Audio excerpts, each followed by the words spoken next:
So, that being said, you've gone from picking great sounds, having made great music, and you were talking about mixing and mastering. Mm-hmm. What about the mixing and mastering process do you think is your biggest bottleneck versus production itself? I would say mixing is so tedious, man. So like setting myself up for success is like not being lazy is the best thing. Like if I do the things that I'm supposed to do, like you have the racks, you set them up, you know, you make sure that you mix a sound to a certain level before going and moving on to the next thing. Don't just leave it all. Don't just leave it all like dry, sound like shit, you know. Because then you get to the end, you're like, damn, I don't want to be doing this, you know, trying to tweak everything. So mix as you go. Mix as you go. Yeah, definitely. I agree with that. And another thing that I noticed about your music is like I will want to. It has replayability because I'm missing certain sounds that I only heard in other parts of the song. Yep. And what I've heard that described that as is like progressive, or you know what I mean. What got you to the point that you were like understanding how to do that?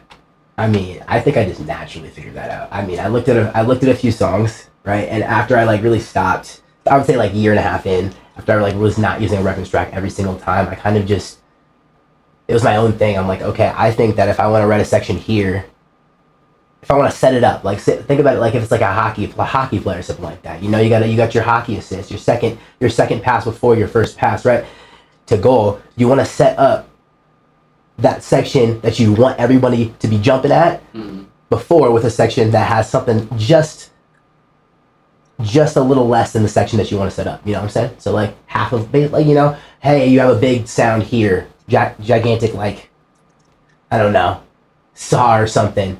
Maybe you just have a little stuttered variation of that in the section before to tease that. And yeah. So those sections, when you're playing them and you're bumping them, you're like, all right, we vibing to this. Is it always just you, or do you like to make music in a studio full of people to test the vibe?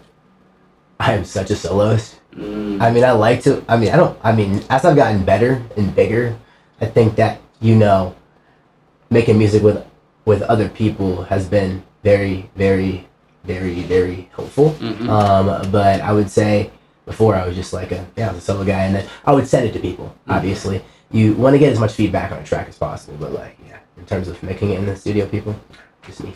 So, okay, so you're on your own most of the time in the studio, but then you have to go out into the world and live the nightlife.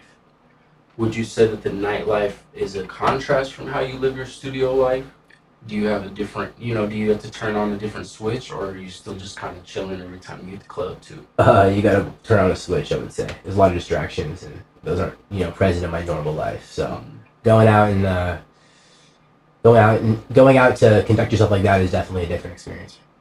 Agreed. Distractions, I think we all know what those can be. Yes, right? they can. Yeah. Money, girls, cars, clothes.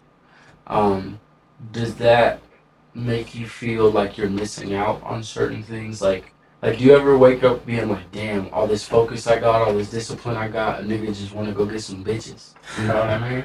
Because that's the rapper mindset, but we just rap about it. I feel like there's a little bit less release on your guys' end, and that's how you end up in weird shit like who's the Cape guy?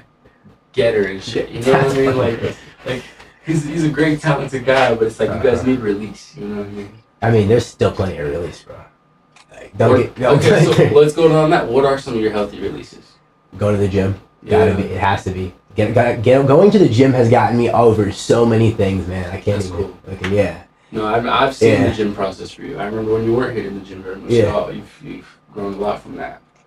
Do you have like a diet regimen that you're on right now too? Right now I'm on a cut, but it's not where it needs to be right now, diet wise. I would say, like, yeah, you know, I need to really lock in, and that's the plan. That's all right, bro. Yeah. I remember there's days I see you have like two full water fucking jugs on you and shit. Like there's days where you're not playing about it. You're better off than a lot of us. How did that distraction culture lead to that healthy culture for you? Because I've seen you in probably both phases of life. Not like you were down bad ever, but I have seen you distracted and I've seen you healthy. Do you think that the one led to the other, or that they can coexist, or what? Coexist, they can, but like, I think, yeah, they can coexist, but like definitely distracted led to me, you know, deciding, hey, you know, I need to really just lock in, focus on why I'm here and what I'm doing this for. Fuck yeah. Yeah. Health is wealth. Yeah. I was just talking with my grandma a few days, or yesterday, and we had a 3 hour conversation in the same spot. And the more I realized, like, her experiences are dope, bro. But like, you gotta just like learn through other people. Sometimes you don't have to go learn the hard way to every single thing. Turn this shit up, Sean. So I was grateful to listen to her.